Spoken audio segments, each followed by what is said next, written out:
नमस्कार, आप देख रहे हैं एमपी न्यूज़। मैं हूं पूजा रघुवीर आपके साथ। न्यूज़ रूम में बात करेंगे एमपी की कुछ बड़ी महत्वपूर्ण खबरों पर। बात करेंगे मां नर्मदा के जन्मोत्सव के लिए नर्मदापुरम सज कर तैयार है। नर्मदापुरम जो पहले होशंगाबाद हुआ करता था, कुछ दिन पहले होशंगाबाद का नाम बदलकर नर्मदापुरम रखा गया है। वहीं मां रेवा के ऐतिहासिक सैठानी घाट सहित शहर के सभी तट रोशनी से जगमगा रहे हैं। नर्मदा तटों को दुल्हन की तरह सजाया गया है। साथ ही शहर के प्रमुख चौक चौराहों पर भी साज सज्जा की गई है। नर्मदा जयंती का मुख्य कार्यक्रम मंगलवार को होगा। वहीं प्राचीन नर्मदा मंदिर में मां नर्मदा का जन्मोत्सव भी मनाया जाएगा। साथ ही शाम को जलमंच से मुख्यमंत्री शिवराज सिंह चौहान और उनकी पत्नी साधना सिंह मां नर्मदा जी का पूजन अभिषेक करेंगे। इसके बाद नर्मदापुरम का नामकरण उत्सव भी मनाया जाएगा। सैठानी, कोरी, पर्यटन घाट सहित सभी घाटों को रोशनी लगाकर और रंग रोगन कर सजाया गया है। सोमवार शाम को सैठानी घाटों की सुंदरता और सजावट देखते ही बन रही थी। साथ ही मां नर्मदा का पूजन करने बड़ी संख्या में लोग वहां पहुंचे थे। लोगों ने इस सुंदरता को अपने कैमरे में भी कैद किया। वहीं नर्मदापुरम कलेक्टर नीरज कुमार सिंह ने बताया कि होशंगाबाद का नाम अब नर्मदापुरम हो गया है। इस बारे में मध्य प्रदेश राजस्व विभाग द्वारा नोटिफिकेशन भी जारी कर दिया गया है। भारत सरकार के गृह मंत्रालय से प्राप्त अनापत्ति प्रमाण पत्र के अनुसरण पर राज्य शासन द्वारा होशंगाबाद जिले और नगर का नाम परिवर्तित कर तत्काल प्रभाव से नर्मदापुरम किया गया है। सभी कार्यालय और स्कूलों में इसका क्रियान्वयन होना शुरू हो गया है। अब बढ़ते हैं अगली खबर पर।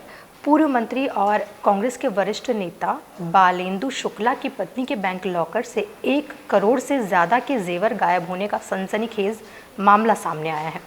पूर्व मंत्री की पत्नी का locker state bank of India के गांधी रोड चेतकपुरी शाखा में है। जेवर गायब होने का पता पिछले साल जून माह में लगा था। तब पूर्व मंत्री और उनकी पत्नी ने पहले बैंक से संपर्क किया।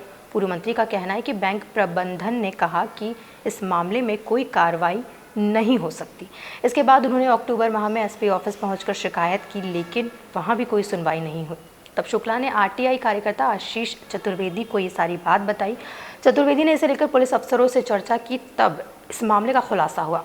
अब पुलिस ने मामले की पड़ताल शुरू की है। ग्वालियर में लॉकर से 1 करोड़ के गहने चोरी होने का ये पहला मामला है। वहीं मंत्री बालेंदु शुक्ला ने बताया कि उनकी पत्नी का जो लॉकर है वो बैंक ऑफ इंडिया में स्थित है। वहीं शाखा का कार्यालय चेतकपुर इलाके में है।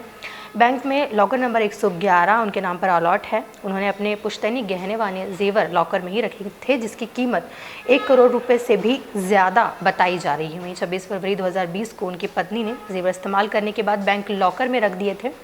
इसके बाद कोरोना काल में जेवर नहीं निकाले। करीब 1.25 साल बाद जेवर की जब ज़रूरत उन्हें पड़ी तो इसके चलते वह 25 जून 2021 को बैंक पहुंची। जब बैंक में लॉकर खोल कर देखा तो सारे जेवर गायब थे। उन्होंने इसकी जानकारी तुरंत शाखा प्रबंधक को दी। वहीं प्रबंधक ने इस मामले में बैंक की ओर से कोई भी कार्रवाई ना होने की बात कहकर अपना पल्ला झाड़ लिया। कुछ समय बाद उन्होंने मीडिया में एक खबर देखी जिसमें इसी तरह की गड़बड़ी बैंक कर्मचारियों द्वारा झारखंड में किए जाने की जानकारी उन्हें मिली। तब उन्होंने 12 अक्टूबर 2021 को एसएसपी अमित सांघी से शिकायत की। वहीं पूर्व मंत्री शुक्ला ने बताया कि तब से लेकर अब तक भी कोई कार्रवाई नहीं हुई है, यानी कि बैंक जो है इस मामले में पूरी तरह से अपना पल्ला झाड़ते हुए नजर आ रहा है। रुक करते हैं अगली खबर का। Atal Indore city transport services limited AICTSL इसी महीने 55 नई बायो CNG बसें शुरू करेगा। इसके लिए 6 नए रूट अब तैयार किए गए हैं। वहीं मध्य क्षेत्र के अलावा यह बसें शहर से लगे क्षेत्रों को भी जोड़ेगी। इनके संचालन से शहर से लगे ग्रामीण क्षेत्रों के लोगों को भी फायदा होगा। इसके अलावा 80 इलेक्ट्रिक बसें भी खरीदने की तैयारियां हैं। यह निर्णय AICTSL की बोर्ड बैठक में सोमवार को लिया गया। वहीं 80 इलेक्ट्रिक बसें अमृत योजना के द्वितीय चरण में खरीदी जाएगी। AICTSL के चेयरमैन व संभागायुक्त पवन शर्मा की अध्यक्षता में यह निर्णय लिया गया है। वहीं फेम इंडिया योजना के दूसरे चरण में शहर में विभिन्न स्थानों पर 37 इलेक्ट्रिक चार्जिंग स्टेशन भी लगाए जाएंगे। 76 चार्जिंग स्टेशन महू, पीथमपुर, देपालपुर, सांवेर में भी लगाए जाएंगे। वहीं यात्रियों की सुविधा के लिए शहर में 600 सिटी बस स्टॉप का निर्माण भविष्य में किया जाएगा। महू, पीथमपुर व घाटा बेलोद रूट पर 4 नई बसों का संचालन होगा। इसके साथ ही ये टेंडर भी हो चुके हैं। बैठक में AICTCL के उपाध्यक्ष व IDA अध्यक्ष जयपाल सिंह चावड़ा, निदेशक व कलेक्टर मनीष सिंह, प्रबंध निदेशक व निगम आयुक्त प्रतिभा पाल, CEO संदीप सोनी भी मौजूद थे। बढ़ते हैं अगली खबर की ओर। राजधानी भोपाल की भोज यूनिवर्सिटी के कैंपस में घूम रहे जिस जानवर को तेंदुआ समझा जा रहा था वो टाइगर निकला। कुलपति जयंत सोनवलकर के बंगले के गेट पर लगे सीसीटीवी कैमरे की रिकॉर्डिंग जब सामने आई तो सबके होश उड़ चुके थे।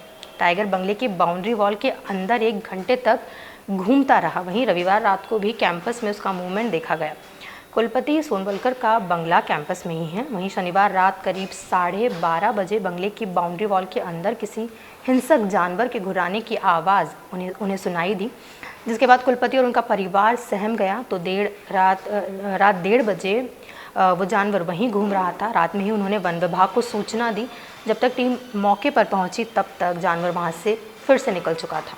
इसके बाद गीली मिट्टी पर जानवर के कुछ फुटप्रिंट मिले, जिसे तेंदुए के फुटप्रिंट समझा जा रहा था, लेकिन बंगले के बाहर गेट पर सीसीटीवी कैमरे में लगे हैं, उनमें उनकी रिकॉर्डिंग रविवार को नहीं निकाली जा सकी थी, जिसके कारण इसे तेंदुआ ही समझा जा रहा था। लेकिन सोमवार को जब रिकॉर्डिंग मिली तो नज़ारा देख सबके होश उड़ चुके थे।